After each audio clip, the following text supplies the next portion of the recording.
Grit and grace, that's how we grow. Step by step and child by child we know. There's power in the words we say. We lift the voices, light the way. Grit and grace, it's a journey we all share. For every child everywhere.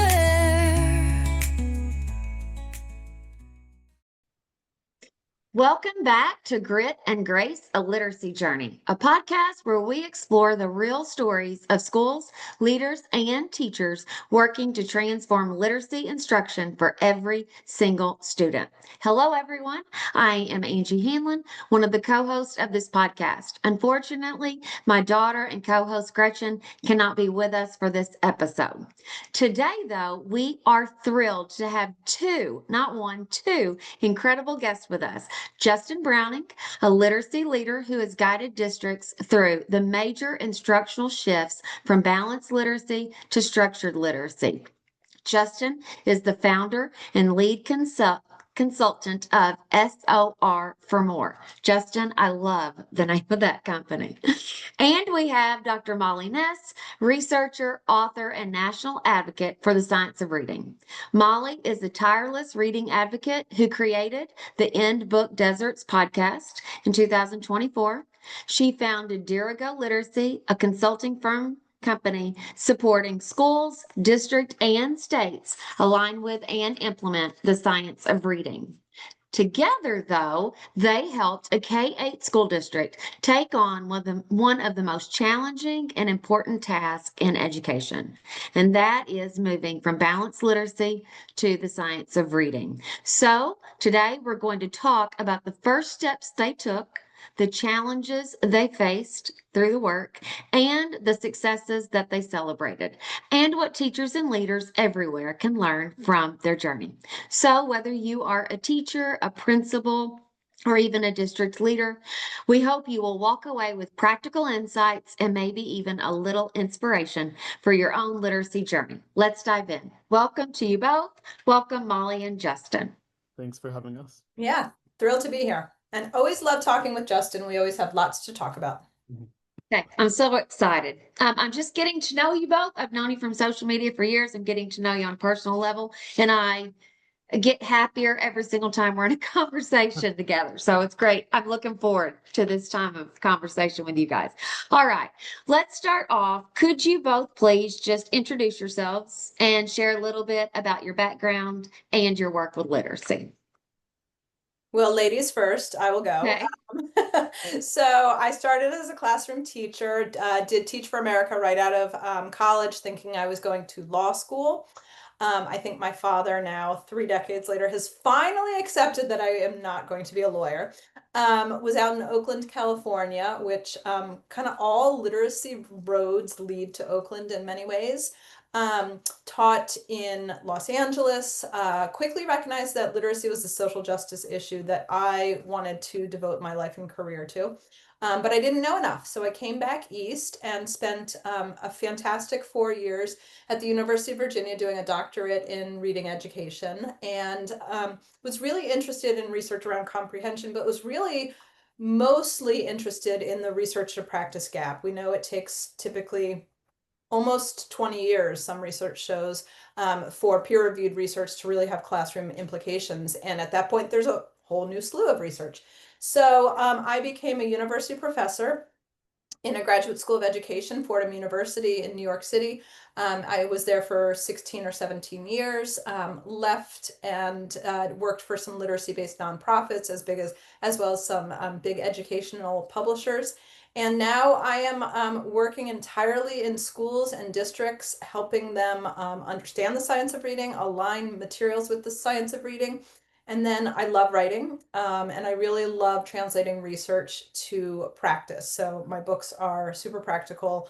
And I don't actually know how Justin and I met, but we have had the pleasure for the last couple of years working in this one district. And I'm based in New York, and this district is in New York. And when Justin comes up to work on this district, he stays in my guest bedroom. And we have he's like my work husband that he's like, 10 feet down the hall. And I'm laying in my bed watching terrible TV and texting him about, whatever, because we're both so exhausted from work. So we just have this very funny relationship where we can talk all things Love that. all things science of reading, and he stays in my guest bedroom and sees me as a crazy parent, and a lot of laughing and a lot of passion around the science of reading as well. We're kind of I like love that. the odd couple, if you will, but also Yeah. the perfect storm when we're together, right? So it's always fun. Yes. So Justin, Yeah. tell us a little bit about you and your journey. Yeah, so I think my story was very much traditional, like Molly's at the beginning. I was a classroom teacher. I taught first grade, second grade, fourth grade, sixth and seventh grade math for 1 year, which was, people are thinking, huh, did you have a momentary lapse of judgment? The answer was yes, that is true. But I was on the path to administration, and I felt like I knew literacy from K all the way up, but I didn't know math all the way up. And so I taught math in sixth and seventh grade for a year. Middle schoolers were not for me. However, what I did learn that year is that it wasn't that they couldn't do the math. It was that they didn't have the language to articulate their thinking and they couldn't read. And so Yep. really that was eye-opening for me. And while I say my path was traditional, that was kind of the point where I think I took a hard turn left and thought, hey, I'm not sure that I'm going to remain on this path to school leadership or the traditional way of doing school leadership. I was thinking I was going to be a principal or an AP right after that. I was an instructional coach at a turnaround school, which was really fun during COVID. So that was a whole experience. But I had instructional coaching experience. And then I ended up at the Rollins Center for Language and Literacy here in Atlanta, and Yeah. an incredible experience there. I was able to partner with very closely Marietta City Schools and work with their district team and their incredible leaders and their educators there. And we were able to do some transformational work together. And so I give them all the credit, though, because I hope everyone that's listening hears this. This is not a one person change. It takes every person moving in the same direction with hard work and heart, right? Like it So takes true. everyone moving together. So I had that privilege of working with them. And then I have gone out on my own to do consulting, working with about 12 different school districts and schools, I guess, across the nation. So it's an exciting time to be in this work. I'm glad that I took the hard turn left and I didn't go the path of principalship, because I think this is exactly where I'm supposed to be. I still have the heart of a teacher. I just think I have the privilege now of teaching teachers and teaching principals and district leaders. And I think everyone deserves to have a thought partner and a friend in this work. And so that's really where I see myself right now. Absolutely. I love that. Love that answer. All right. So tell us, please, I'm dying to hear this. Tell us the story of how this K-8 district recognized, if you will, the need to move away from balanced literacy toward the science of reading, and really what was the spark that made them make the turn? I want to Sure. start with So, yeah. funny, like a long time ago in a distant land, people, but really it wasn't anything magical. It was Molly, go ahead. How Yeah, did you get so let's started? call them Sunshine District. Yeah. Okay. There, yeah. So Sunshine District reached out to me.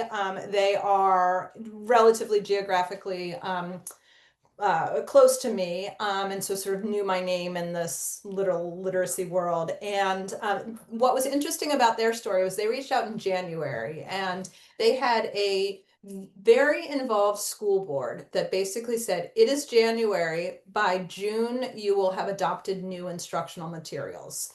Make it happen. And so they brought me in to facilitate the process of reviewing high quality instructional materials. And there's a lot to talk about there, because I think many districts go the high quality route before they do the teacher route, but they had the teacher knowledge route, I should say. They had this external pressure, which in many ways made the work a little easier, because it's very easy to sort of point the finger at an external force and say they're making us do it, and the they can be, in this case it was the board, in some places it's the state or whomever. Yeah. I don't get the sense necessarily that there was a ton of impetus from within to change. So the external thing made it happen, and made it happen on a quick timeline. So that quick timeline meant We didn't have time to pilot. We didn't have time to sort of go well, let's, help people understand the complexity of reading. It was make this happen and make this happen now. So they brought me in to facilitate that process, and we did a very traditional process where you go from a funnel of however many programs that are to be considered and sort of narrowing it down to a handful.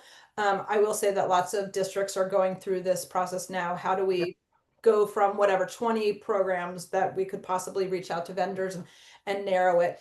And the thing that I first encouraged them to do was sort of create almost a document of in this we believe, meaning here is our North Star with this district, with what we think about our learners and our specific approach to literacy. They identified things like they wanted authentic text, they wanted a bilingual program, they at first wanted to leave whatever materials they had for word identification in place, but it was those sort of guiding principles that made the process easier. And then we used a lot of the evaluation tools that are out there, as well as peer-reviewed research. We know about Reading League, we know about evaluation tools from Knowledge Matters and ed reports and such. But I think we also now have peer-reviewed research which shows some of these programs and their implementation. And so we used that to facilitate the process at the same time that I was doing some foundational work around teacher knowledge and capacity building. Quickly recognized that this was a big project and I needed a thought partner in this. I see myself as more of the language comprehension person. My sweet spot really is also like 4 through 8. And so I needed somebody who was really in the more foundational word identification skills K through 2. And that's where Justin came in. Nice. So what were the first steps you took once the decision was made to make the shift?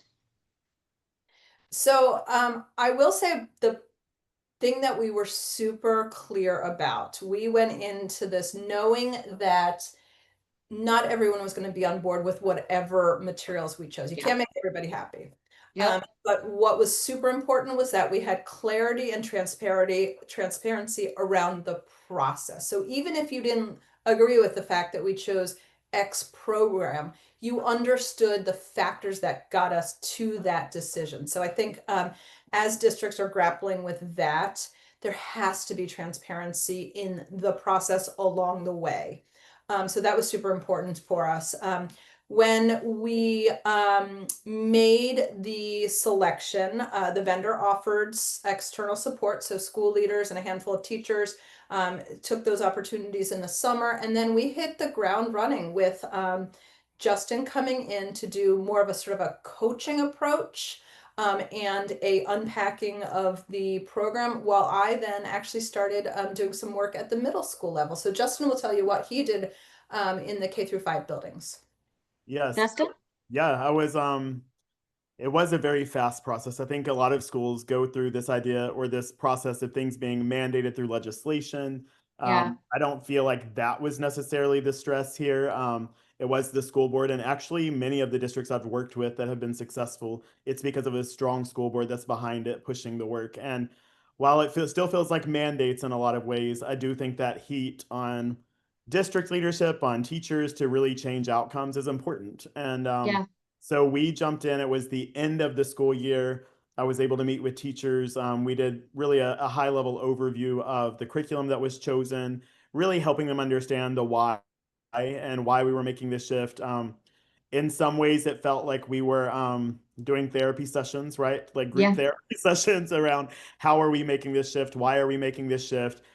We hope everybody's okay with it, but also recognizing that we were not going to cater anymore to necessarily the desires of adults or the desires of taking care of something that had always been something we loved, because I think we see that in a lot of schools. We hold on to things because we love it. We love it. Yes. Even though it doesn't work, it's really hard to let go of things that we love. And so we were able to start having some difficult conversations, which then I really applaud the school district for saying, hey, we're not just bringing someone in for a one-time show, and I hate to call it a show, but a one-time presentation or training. But they were committed to a long-term haul. And So I was able then to go in and just support really the district leadership, supporting the principals, supporting the teachers, and making sure that we could turn all this information that they had received, all this knowledge they had received. Many of them were letters trained, many of them had received other kinds of trainings, but how do we match that knowledge with the resources that we have, and making sure that it wasn't just that we were implementing a new program, but that we were de-implementing practices that we had really held on to for a long time, and we were implementing new practices while also using the program as a support. And so that was really the beginning of it, is just a lot of conversation with teachers and leaders, but also beginning to think about a massive shift that was taking place, because we as we, and you know this to be true, Angie and Molly, that as we begin to unearth one thing, oh gosh, everything else starts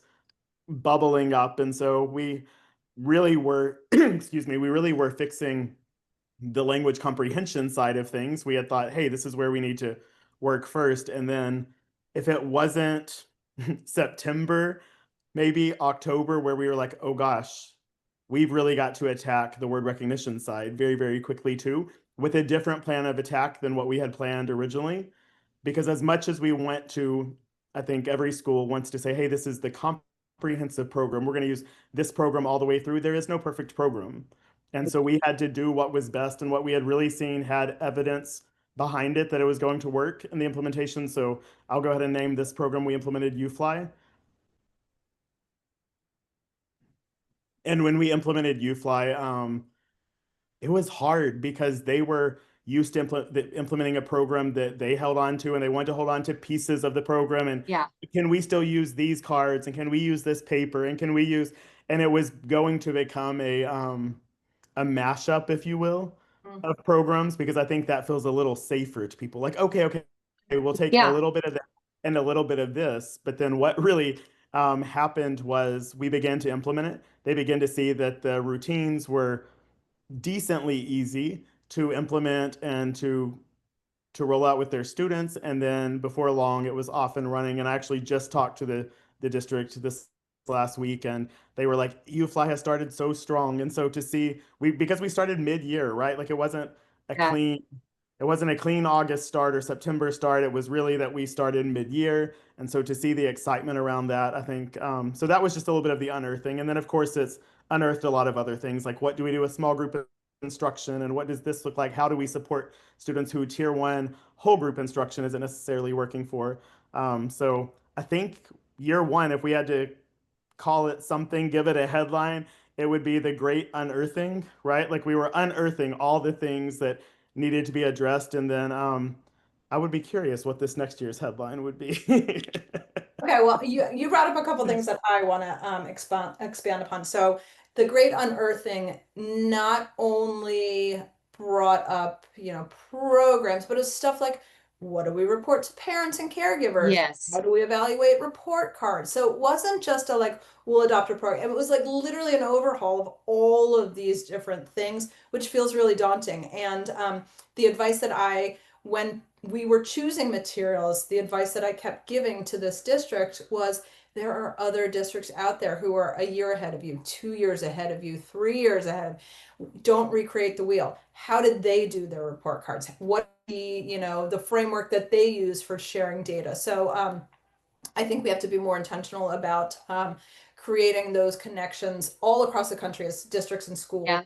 approach this. And also what was happening at the same time, and I'm seeing this a lot, we're sort of getting K through 2 or K, and arguably K through 3, like really well established, because we do have some really great programs around word identification for K through 2, K through 3. But then what we're seeing are these gaps at the 4 and 5 levels, grade 4 and 5. Yeah. And then I last year spent the entire year in the middle school, and Justin is like, don't bring me a middle schooler, like nowhere near. I am a former middle school teacher, love them, love middle schools for the insanity that they bring. But that to me is the Wild West. What does the science of reading implementation look like at the middle school level? And I was getting a lot, so I did work the entire year with the middle school teachers, who these were content area teachers, not just the English teachers. And they would ask questions like, okay, I'm this biology teacher. They can't read the textbook. What do I do? Teach me a comprehension strategy. And I would be like, you don't want my answer, because my answer is not a strategy. My answer is they don't have enough words orthographically mapped. They have a lack of word identification at because we stopped at like grades 3, 4, and 5. Yeah. Kids now have decoding issues, and nobody wants that answer, because what do you do with middle school kids who are struggling with decoding? And we're seeing that all They're everywhere. everywhere. They're everywhere. Or just Yes. the band-aid approach of like, oh, Yeah. we'll slap this band-aid on the gaping wound, and the wound is going to continue to fester. And my hope is that in 10 years, as we've got really strong foundational skills, those kids obviously will be our kids in middle schools and high schools down the road. But what do we do with the kids in the pipeline? The pipeline isn't, the answer isn't, well, you'll just, patchwork until Yeah, we um, can't do that. but it's Yeah. a big challenge that the whole I think the conversations about the science of reading in secondary classrooms, and by secondary I mean grade 4 and above, Yeah. those are gonna explode, because we see the data. And again, there's been lots of programs and lots of professional learning resources targeted for early childhood and childhood classrooms, but the majority of our kids are in secondary schools. Yes. And I'm seeing that with every single school I work with. Yep. Every single one. Because what happens to all these students who have not had the science of reading, who've been taught a flawed reading approach, whole language, and now here they sit in grades 5, 6, 7, 8, or higher. What do we do with them? Justin, were you going to add something? I also feel like when you get into middle grades, like the professional development isn't the same, that they've received Right. sometimes less professional development, especially around reading instruction. And to think that the average adult has 50 to 70,000 words orthographically mapped, I think most people don't understand that in order to be a fluent reader that comprehends, you better have a base of words, right? You better have a foundation of words that you can quickly see and say. And that I'm seeing the same thing. And I think that we saw that, Molly, with fourth and fifth grade in this district, because we were really focusing on K through 3 at the beginning. And then they were like, but wait, Yeah. the problem didn't end in third grade. And so we began to work with them on morphology, on understanding syllable types, because they also hadn't been providing explicit instruction around syllable types and multisyllabic word reading. And so that I think the more that it began to spread throughout the district and the school, the more the demands began to say, hey, but we need help too, and we need help too, and we need help too. And we're seeing this in Marietta City schools right now too, is that they're actually moving this work into high school, Yeah. because those teachers need to learn how to explicitly provide reading instruction as well.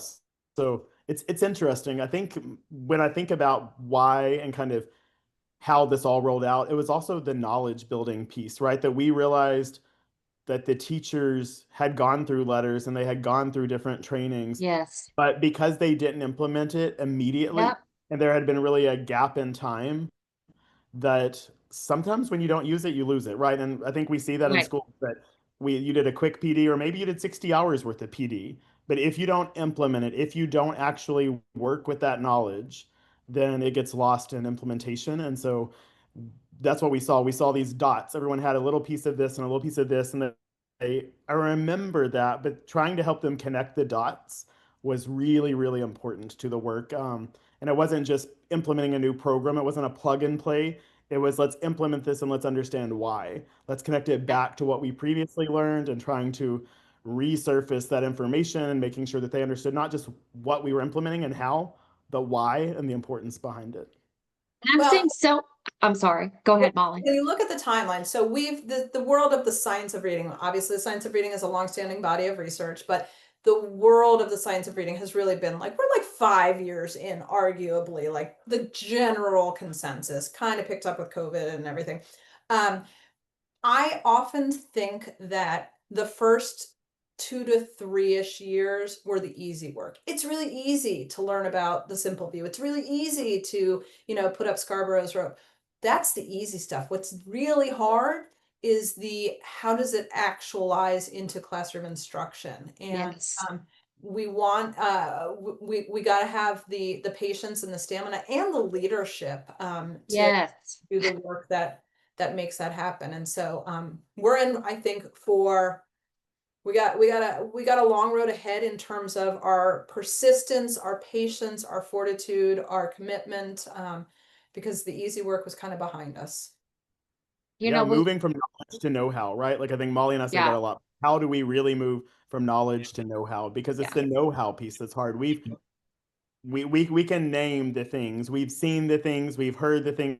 Now, if we've actually learned the things, that's a different story. But we've seen and we've heard them enough that like they feel familiar.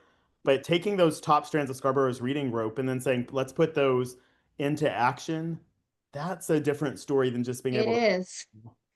It's a different type of learning for the teachers too. It's a different type of work. And I'm seeing so many people like, okay, but we got our teachers trained in blank, letters or whatever the tool is for science and reading. Check compliance. And without one, the leaders having an expectation for implementation, or that's causing a problem. But then also the teachers don't know how to implement, even though they have that. So yes, it's great that we've increased their knowledge. It's helping them know actually what that looks like in their classroom.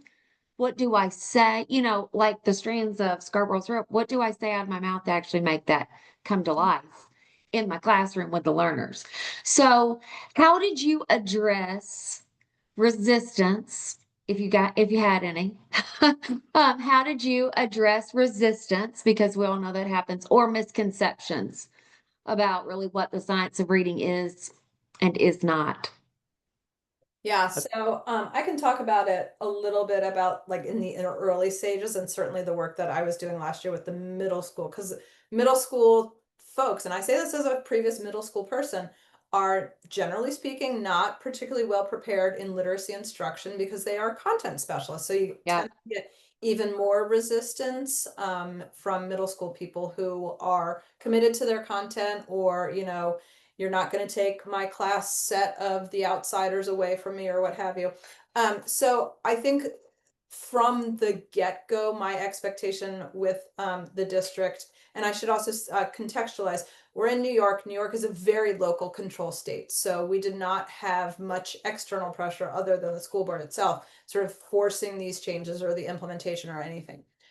So I think a lot of the resistance has to come from clarity and transparent communication from the get-go. So the more that you can do around, here's why we're doing this, here's the process in which we're choosing this program or bringing in these people or doing whatever, is so important. And then Justin and I talk about this a fair amount, that we kind of prioritize buy-in, teacher buy-in, almost prematurely. In many ways, we're saying like, oh, we're doing this new thing. It's great. It's great. It's great. We want your buy-in. And we want people to buy in before we get student data. In other words, it's more Yep. important that the data show change and progress, and then you get the buy-in. We can't put all of our eggs in the teacher buy-in basket before we start. Like you just are going to be in a holding pattern. Say that all the time to schools. They're like, oh, everyone's not bought in. I'm like, let the data start changing and they will be. I Once think they buy-in. start seeing the data, baby. What, Justin? No, buy-in is tricky because I think if you have the option to buy in, you have the option to buy out. And I don't think that's a safe place to live in the school, right? Like I think what we have to do instead is make sure that, like Molly said, lead with clarity, lead with conviction, lead with like we're doing this because we know Yeah. that actual lives are on the line, right? Like this is a Yes. there's something greater than passing the state test, and I have to say that because I think we can get caught up in this work because of test scores. Mhm. And it really is less about test scores and more about your opportunity to live a life of voice and choice. And so I think that going back to what you said earlier about leaders and leadership, I think that's a whole nother unearthing, if you will, because it does take a leader who has the conviction and who Yes. realizes like this work really matters. This isn't work that we're doing just to pass the test, but excuse me, if you can't read and write, that has an impact on your, Yeah. your quality of life as an adult. And Yes. this doesn't just get better over time. It's something that we have to solve early on and make sure that we're being strategic about how we do that. And so I really I don't like the idea of buy in and buy out. I think we have to compel teachers, compel leaders with their head and their heart, right? That you have to Yeah. understand that like this is a heart thing. That you have to have a Well, Yes. heart for this work and really make sure that they understand the why. and I think leaders, I say this with the caveat, I'm a conflict avoidant personality. I could never be a school leader knowing that about myself. I think we have to help school leaders have courage and conviction in rocking the boat and Yeah. with the knowledge that they're not going to make everybody happy and that schools are meant to serve children and not teachers. And that's really uncomfortable to say. But I've seen too many good efforts be squashed by barriers and restraints that are for the adults in the building. Oh, we Yes. want to do this program, but we can't adopt it because we only have, 2 days of PD because of we created that. That's not serving the best interests of kids. That's for the grown-ups in this space. Yeah. And so I think leaders have to have a frank look in the mirror and say am I okay with not being everybody's best friend? Am I okay with making those decisions that feel really icky, knowing I am doing this for our students? And as long as you can bring it back to your decisions with that Yes. clarity we are doing this because it serves the best interest of our students. That's what schools are designed to be. And I think too much we've gotten away from that. And that feels really uncomfortable to say. Couldn't I agree love that. more though. What'd you say, Justin? I love that Molly said it out loud because Molly is Yeah. sometimes like, Justin, you'll just say the thing. And I do just say the thing because I think that's the gift that I have sometimes is to say the thing. But I think I say the thing because I'm tired of hearing that our kids are failing, our kids are failing, our kids are failing. Actually, our system is failing our kids. Yes. And we have to make sure that we look at all the parts of the system, that we look at the Yeah. community, that we look at the leader knowledge, we look at the leadership, we look at the teacher knowledge, we look at how we're engaging with families, the curriculum. Like we have to look at this as a really complex system that has to be working in service of the students in our buildings. And Yes. I'm just concerned that we are not paying attention to the system's failure here, and we're pretending and often treating it as if it is just a classroom teacher failure. And it Yep. is, and so I hate that about this work. Like I think that's one of the myths right now of the science of reading work is like, oh, if we just can change the what's happening in the classroom, and because there's a lot out there around like the practices that can change and this, that, and the other. What there's not enough out there, and I love your book, Angie, right? Because Thank you. it talks about this systems, and we have Yes. change things at the systems level because the system is producing these results. This system is failing, and these kids are just a product of that system. And so, and the teachers too, teachers are failing oftentimes. Why? Because of the system. And Yes. so I refuse in a lot of places, and Molly knows this, that like I don't want to just work at the classroom level. I want to be side by side with district leadership. I want to be pushing their thinking. I want to make sure that we're addressing the uncomfortable truths that we've created these barriers, and now we have the responsibility to remove these barriers. And so it's Yes. not on the teachers, it's also on the leadership at the district level, at the school level, to really say, where are there barriers that are getting in the way of our students thriving? And so I love, Molly, that you said it. Say it louder next time, okay? Yes. Yes. I love it because so often I say to principals when they come back with something, and I'm like, but if the students, if they are not at the core of why we're doing everything, then what are we doing? I mean, that is the core of our work is the student. So I'm so glad you said that. I just want to scream it from the rooftops. Okay. So we'll come back to a little bit more on leaders. I want to address a little bit more there, but you guys brought up some professional learning. What role did professional learning play in helping teachers make the shift and shift their practices? Yeah, so Because this district had invested serious, significant resources in terms of teacher time, the financial resources in getting folks letters trained.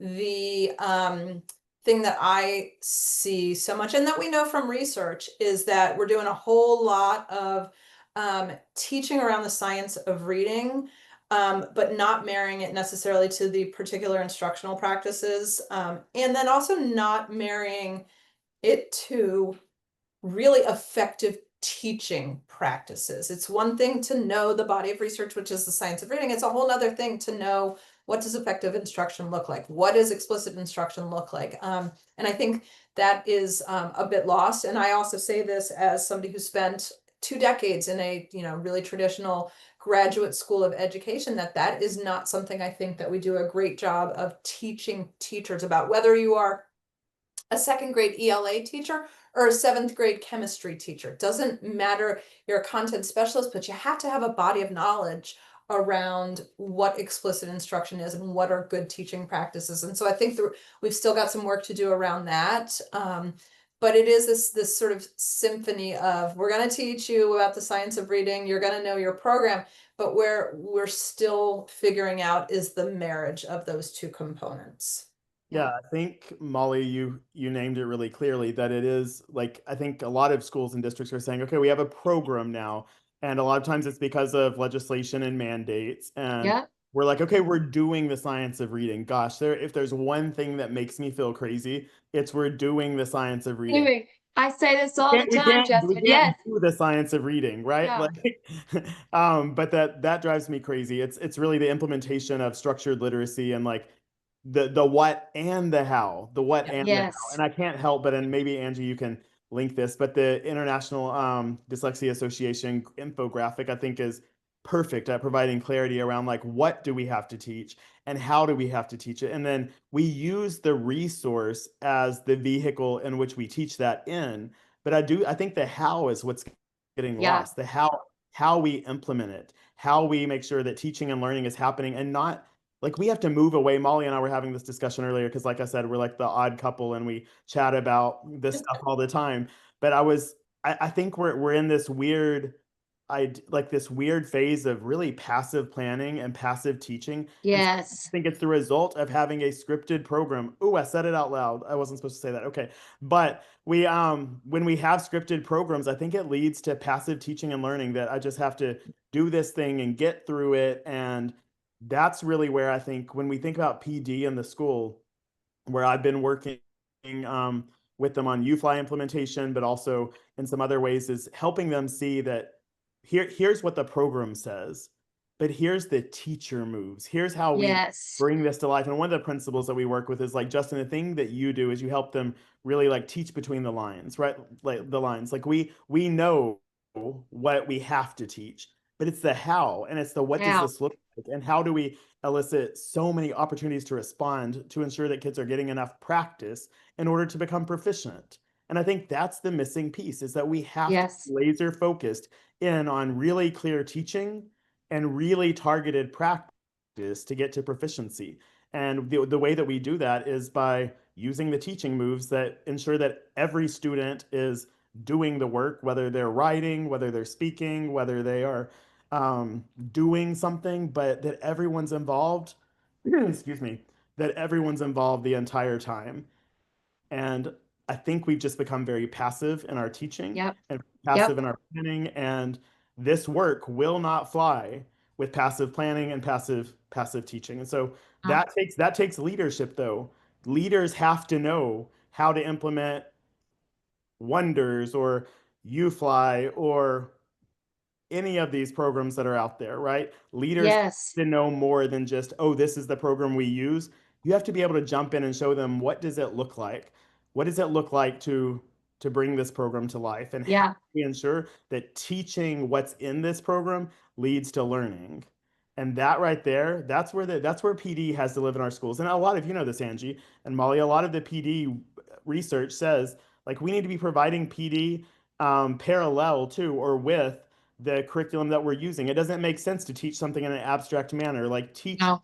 teach what you want them to do with the tool that they'll be doing it with, and anchor it in those practices. And I think that's really what we've done this year is help them see here's the program you're using, here's the practices that are beneficial, and here's what it actually looks like on the classroom floor. And so for leaders out there, I say this all the time, and people like to joke because I have too many sayings, but I say, like, we don't change classroom instruction behind closed doors. We change it on classroom floors, right? Like, leaders Yeah, have to get on the floors in classrooms. We they have to do. make sure that they are comfortable enough to step up and say, oh, let me help you.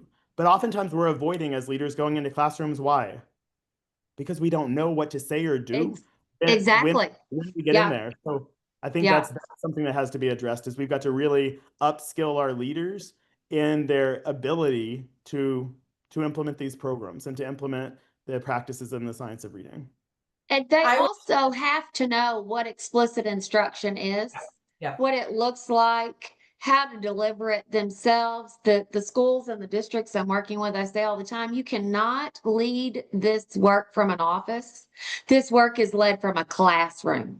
You've Yeah. got to get in that classroom, be familiar enough with whatever program you've got that you can model it, and know explicit instruction well enough that you can model it.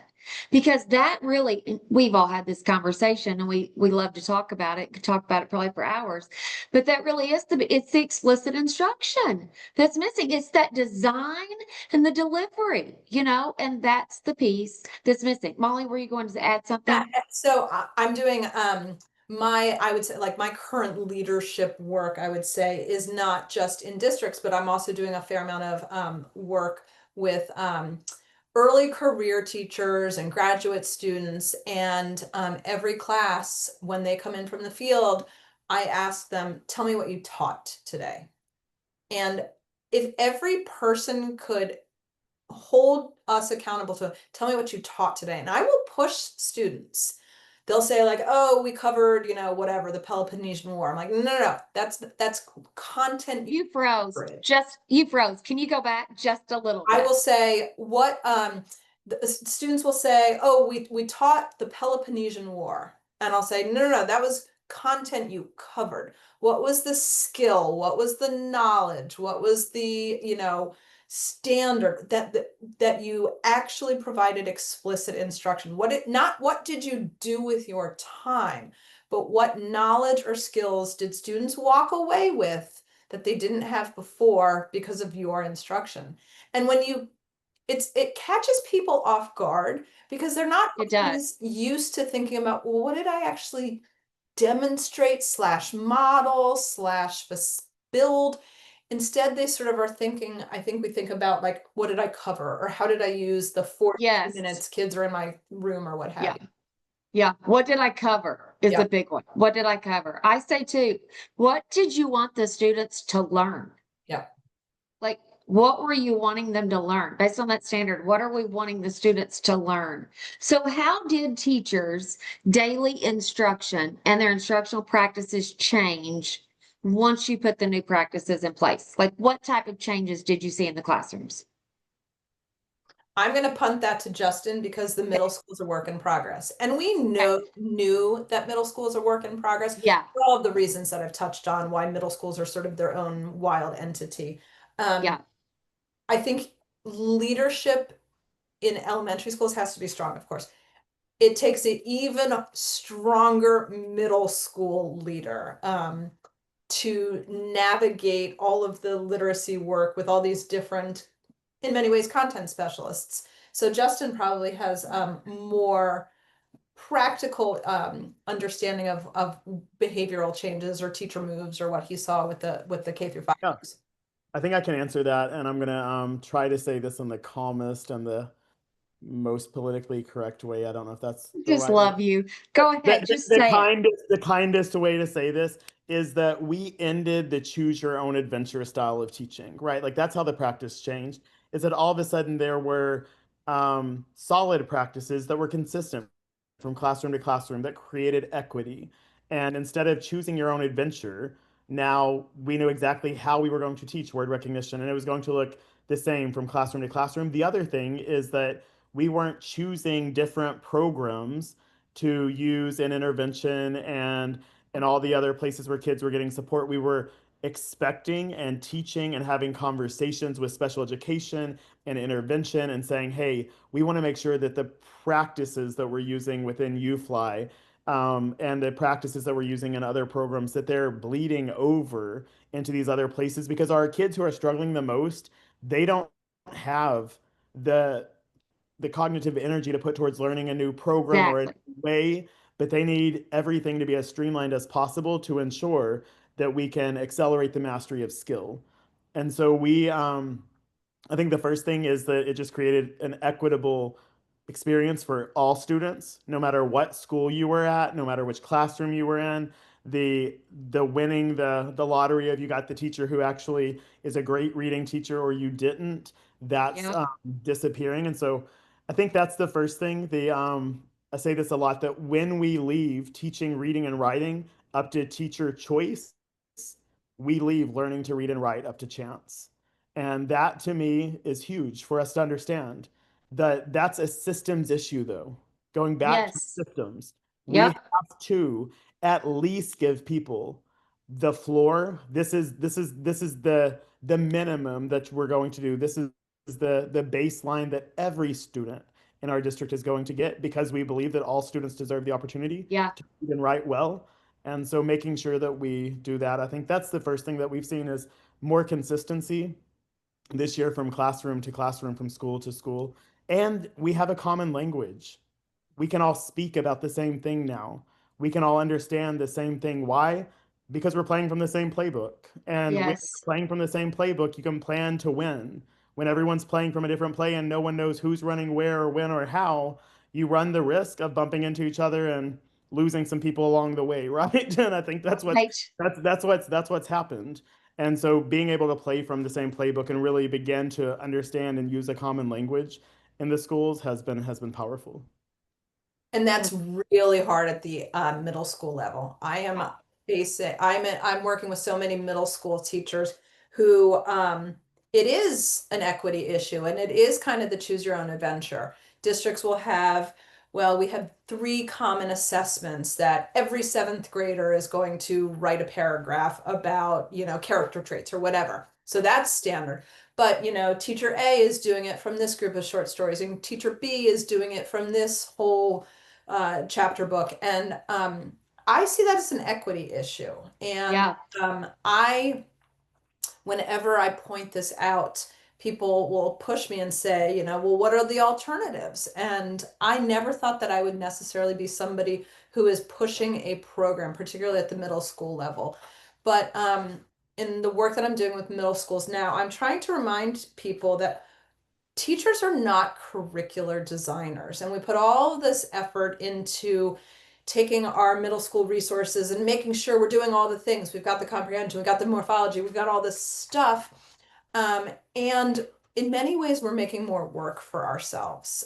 There are well-designed programs out there that have great authentic text, so that are the middle school text we want kids to read anyways, but have mapped it out in a way that's really intentional and thoughtful. So we're diverting what our energy would be into the planning of that to actually the implementing it and making it happen in classrooms. And so I would encourage any folks who are, middle school teachers or secondary teachers who sort of have the reaction that lots of us do with programs like, ugh, I'm never going to do a program.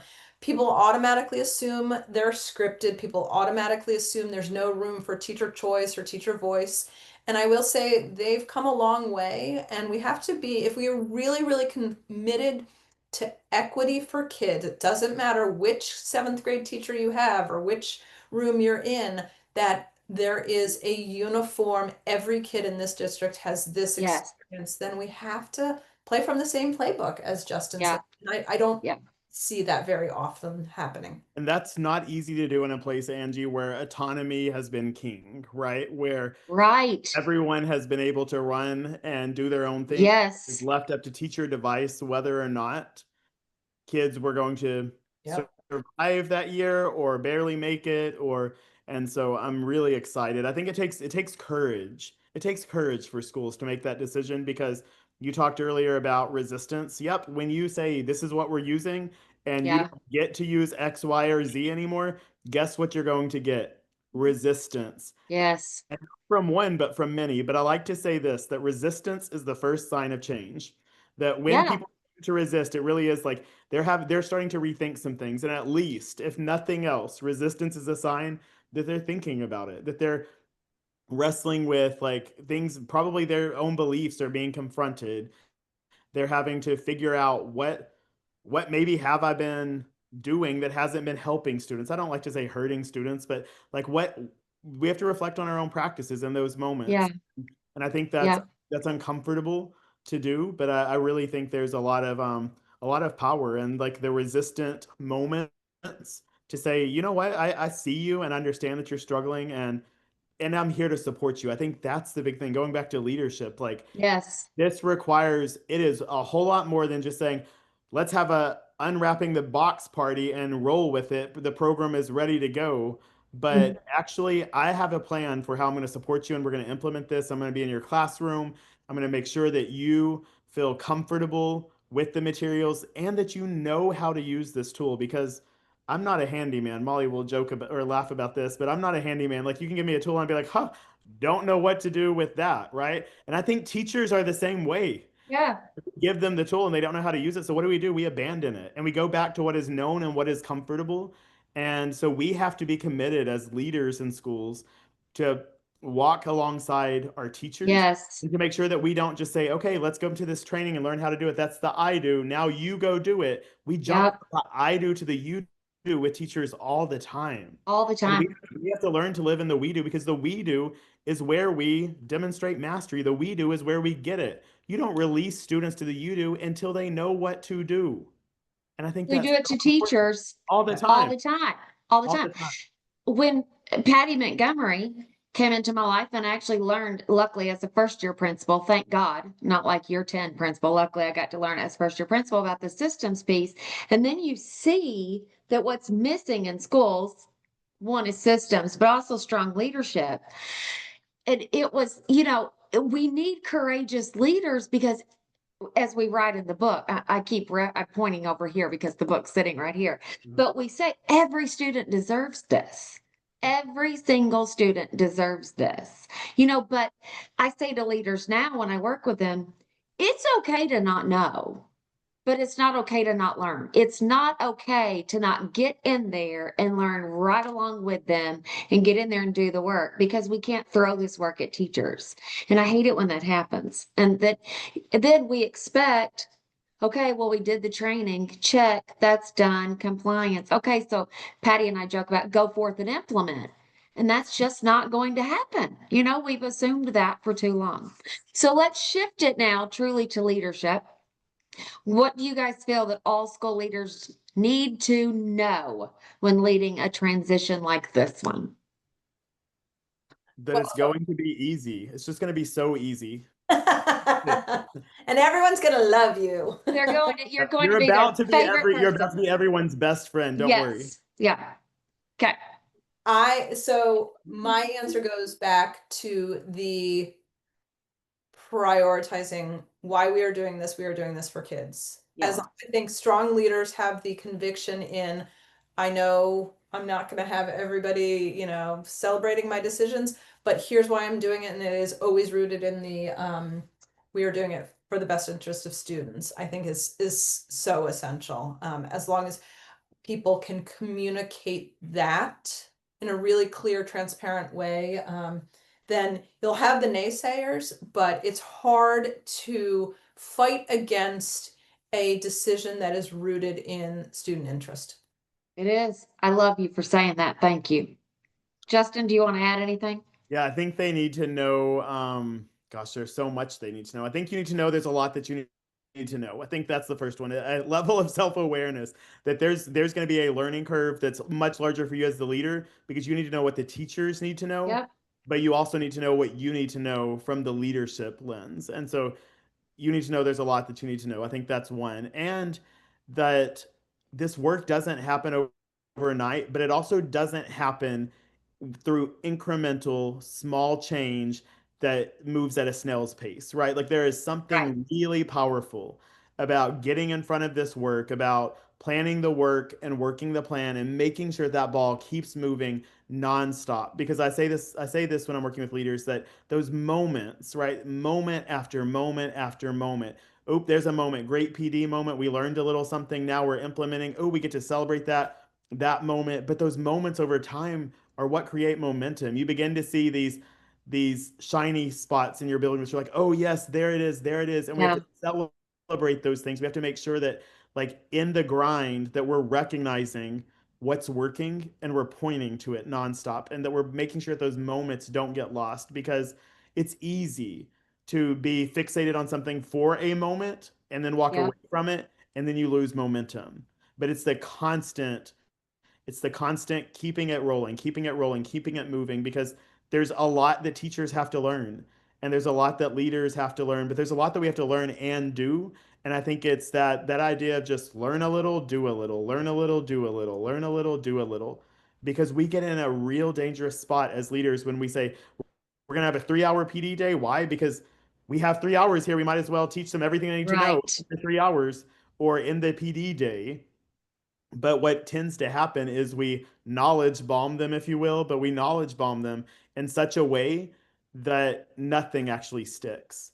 And then it's like know a lot, know a lot, know a lot. And then what happens is we end up doing hardly any of it because we didn't have time to implement it in our context and make sure that we understood the concept and that we had the side by side support. So the know a little, do a little, I think, is important when we're thinking about what do leaders need to know. You need to know that there's a lot to learn.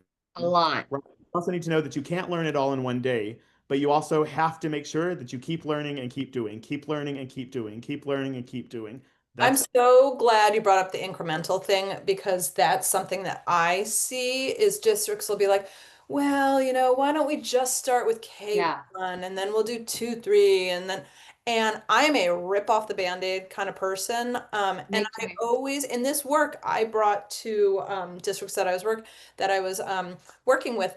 I was a part of the advisory council where New York City schools serving 1 million children literally changed course in 6 months.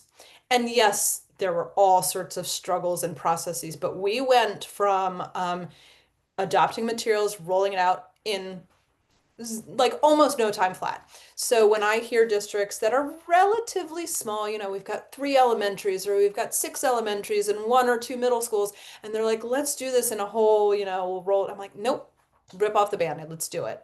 Because we have to have a sense of urgency as well. We do. We do. Yes. I love that phrase. Sense I of would be I urgency. would be Yes. nervous.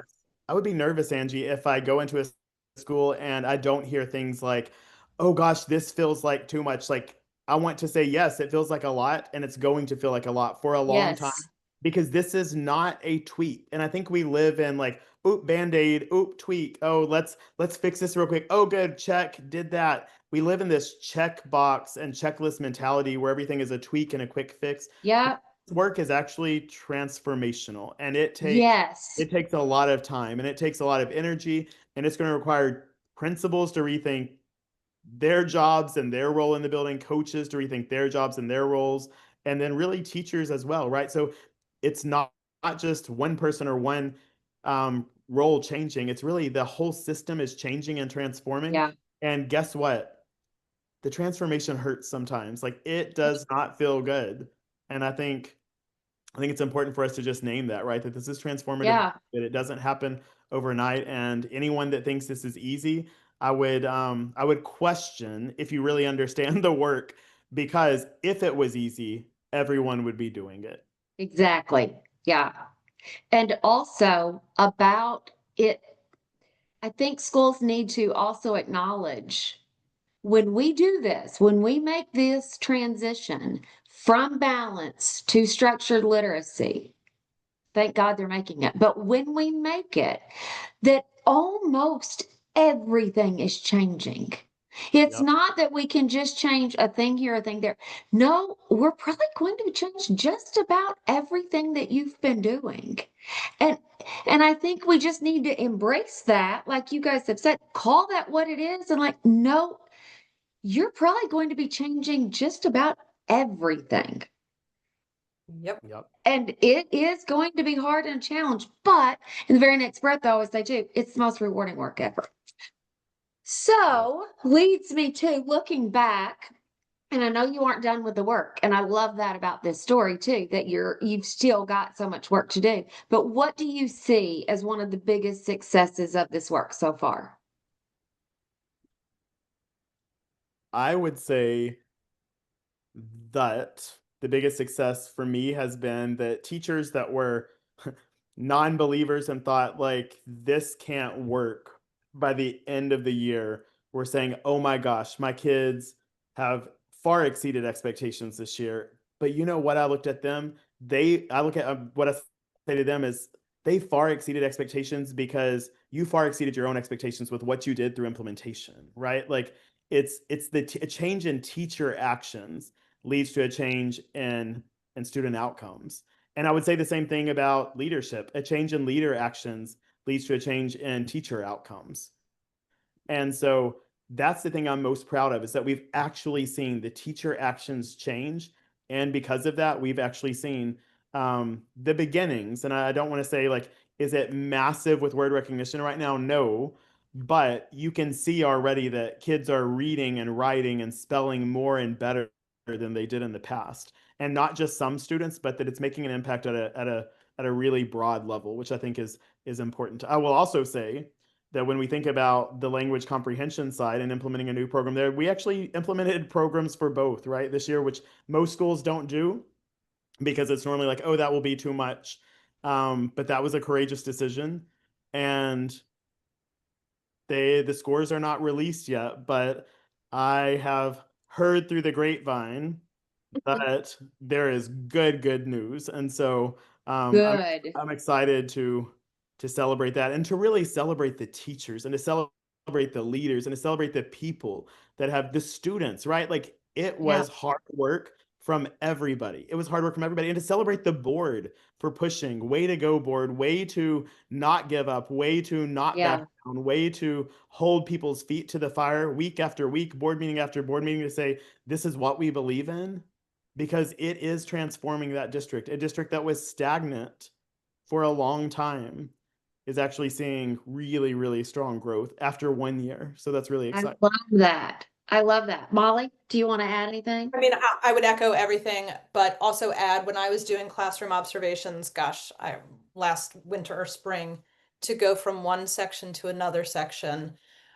and really see a uniformity. And I don't mean we always go to everybody has to be on paragraph 3 of page 86. No, I don't mean that at all. But I mean, it is no longer a roulette of which kid ends up with which teacher in which classroom to make sure there is equity across the district. And as somebody who always has the equity lens, it matters a lot to me that there is a universal experience for kids. And you really started to see that from school to school and classroom to classroom. And that was pretty cool to see. That's huge. Yeah. Way to go. Way to Yeah, go on the we always work. we always go to this place of like, well, if we adopt a program and we have this uniformity, we're taking away teacher choice, teacher voice, all that stuff. And I always think about it like as a recipe. If you are a chef or a baker, you have your recipe, but you add your own things to it. You add your own flair, you add your own spices. You want, more spice, I want less spice. You add more sugar, I reduce sugar, whatever, and you come up with your own flair, but the foundation is the same. Yes. So I think as we move away from this year of, drinking from the fire hose, that is, of course, the first and second years of implementation, we'll start to get to a place where people can take the materials that is this recipe and then tweak them to sort of get their own authenticity and flair in. Okay. So, final question, and I love to talk about this with you guys. This could be its own separate episode, but how do you see the science of reading movement evolving over the next few years? Yeah, I love this one because when I go to conferences, I'm always trying to figure out like where's the conversation going next? Like Yeah. what's on the, not so distant horizon. I do think we've got a lot of work to do at the middle school level.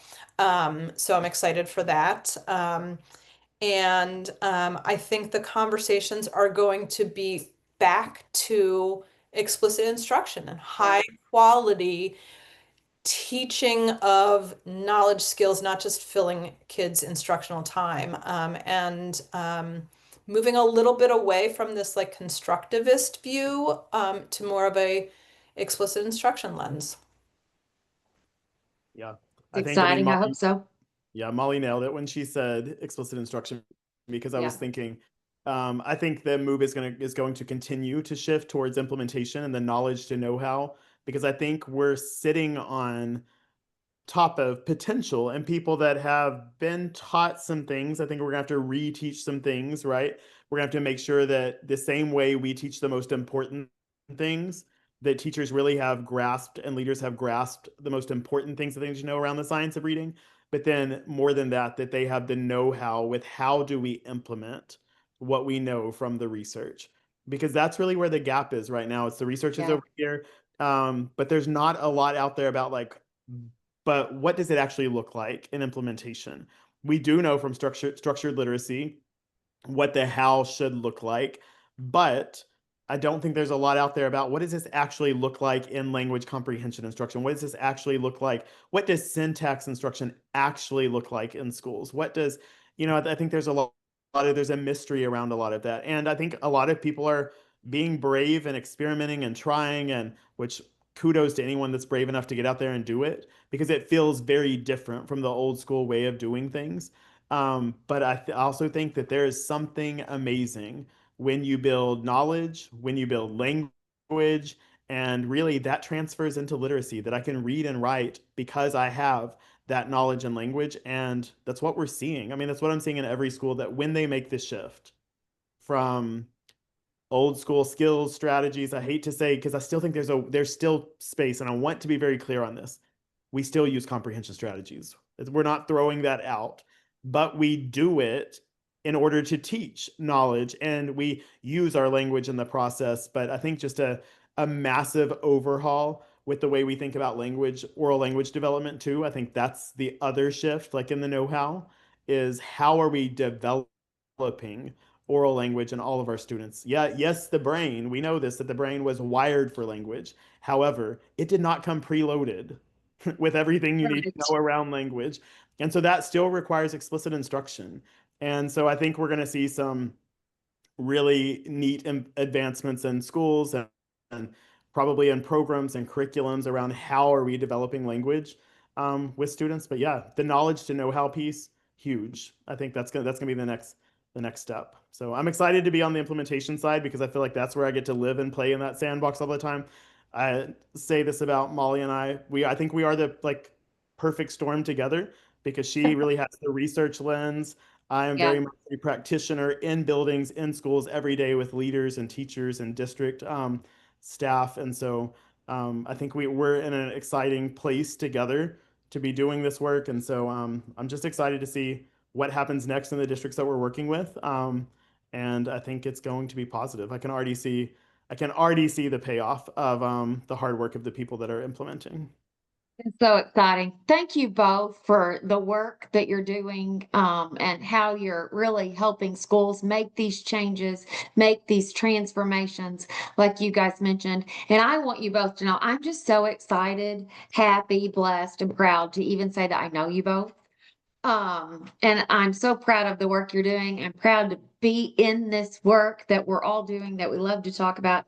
And I'll get to see you guys coming up this next week at the Reading League Conference. So maybe we can find some time. But thank you for the time.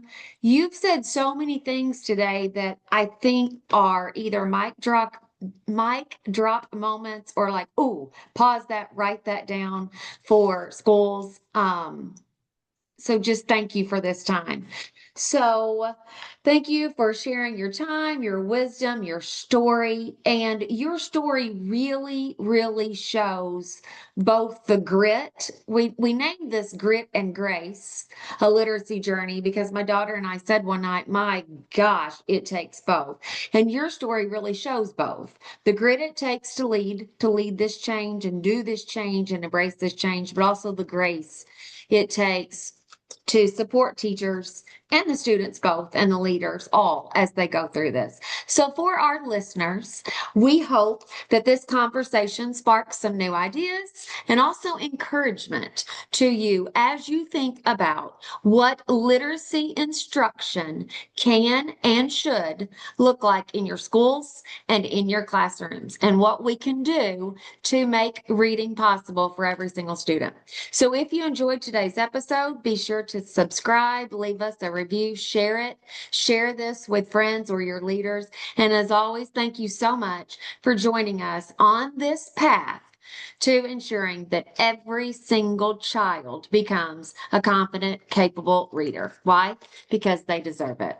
So, as always, Grit and Grace, the literacy journey is brought to you by Angela Hanlin and Associates. Until next time, keep leading with both grit and grace. See you next time. Grit and grace.